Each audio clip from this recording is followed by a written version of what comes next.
Hello दोस्तों, स्वागत है आप लोगों का। और दोस्तों आज हम पढ़ेंगे क्लास 10th की चैप्टर 8 एक्सरसाइज 8.1 जिसको हम ट्रिगोनोमेट्री भी कहते हैं। उसका क्वेश्चन नंबर 6 है। देखिए क्वेश्चन में है if angle A and angle B are acute angles, यानी एक्यूट एंगल वो होता है जो 90 डिग्री से छोटा होता है। ठीक है, तो acute angles such that cos A equal cos B, अगर एक ट्रेंगल का यदि यानी एक ट्रेंगल का दो एंगल जो है वो एक्यूट एंगल है तो एवं और cos A cos B equal है तो then should that angle A और एंगल बी इक्वल होगा या नहीं, ये आपको प्रूव करना है। ये चीज आपको क्या करना है, प्रूव करना है कि अगर एक ट्रायंगल का दो साइड एक्यूट हो और cos A cos B equal हो तो आपको angle A equal angle B prove करना है। देखिए अब क्वेश्चन के अकॉर्डिंग हम क्या करेंगे, एक डायग्राम बनाएंगे, एक फिगर बनाएंगे जिसमें हमने एंगल ए और एंगल बी को एक्यूट एंगल करना है। तो देखिए यहाँ पे हम फिगर बनाए हैं। आपको ये आपका ए बी हो गया तो हम इसका नाम सी ले लेते हैं। ये 90 डिग्री हो जाएगी एंगल। बाकी ये जो एंगल बी और ये एंगल ए जो हो जाएंगे एक्यूट एंगल हो जाएगा।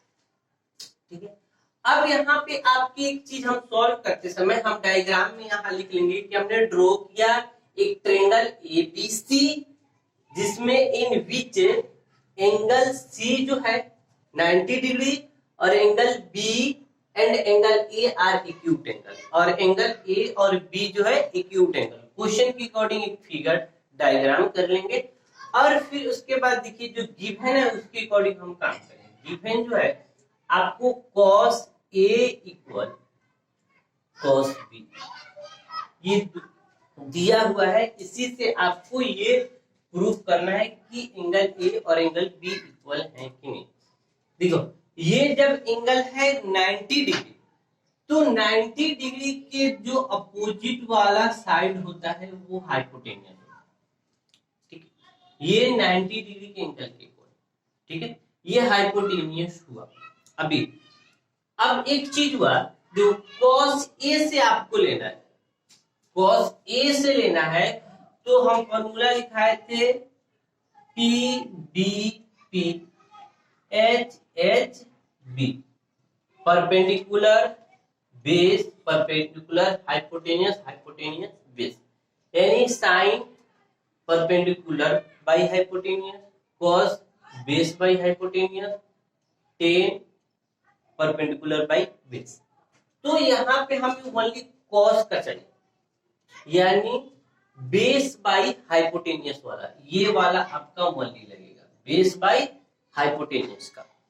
तो बेस बाई हाइपोटेन्यूस कॉस का जो फॉर्मूला होता है वो होता है बेस बाई हाइपोटेन्यूस इक्वल, इसका भी फॉर्मूला होगा बेस बाई हाइपोटेन्यूस।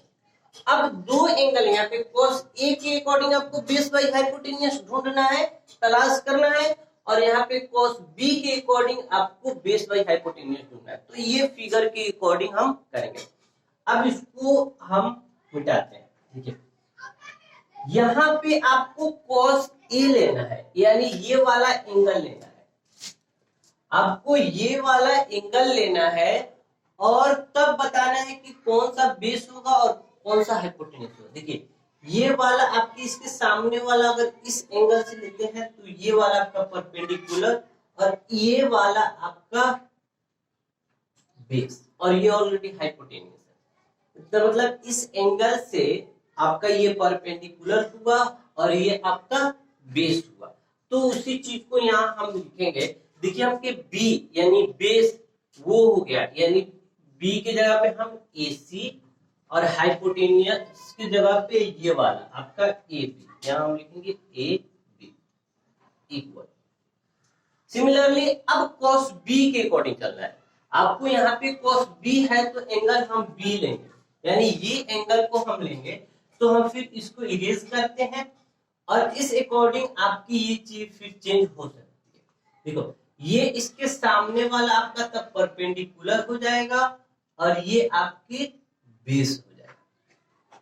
किसी भी एंगल के सामने वाला परपेंडिकुलर होता है। जो एंगल अगर साइन कोस टेन में कहता है जो एंगल, उस एंगल के अकॉर्डिंग उसके अपोजिट साइड जो होता है वो परपेंडिकुलर होता है, बेस होता है, जो लेंथी साइड होता है वो हाइपोटेनियस हो जाता है।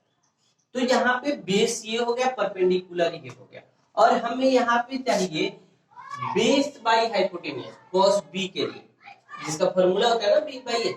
तो यहाँ पे हमने ऑलरेडी लिख दिया है बी बाई एच। तो बेस यहाँ पे हमारा ये बीसी हो गया, तो हम बीसी लिख देंगे, और एच ऑलरेडी ए बी ही है।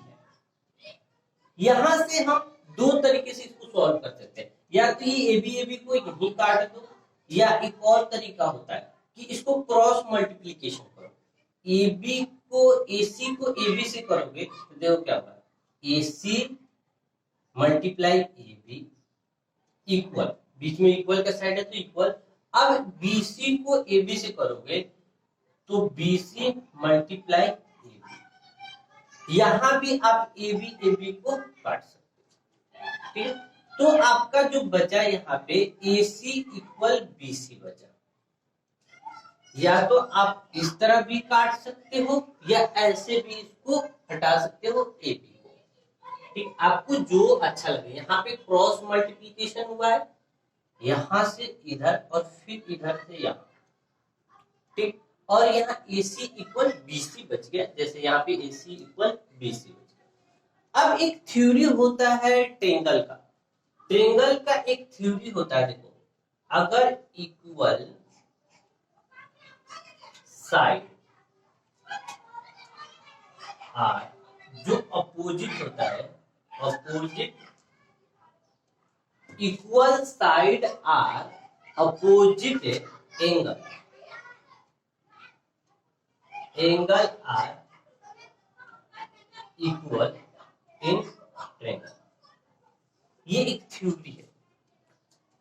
ये थ्योरी को आप 9th में पढ़े होंगे, 8 में भी पढ़े होंगे, वो एक थ्योरी है। देखो यहाँ पे अब इस ट्रेंगल में देखिए AC इक्वल BC पता लगे, यानी ये AC ये वाला इक्वल हुआ BC के, यानी ये साइड AC इक्वल BC के।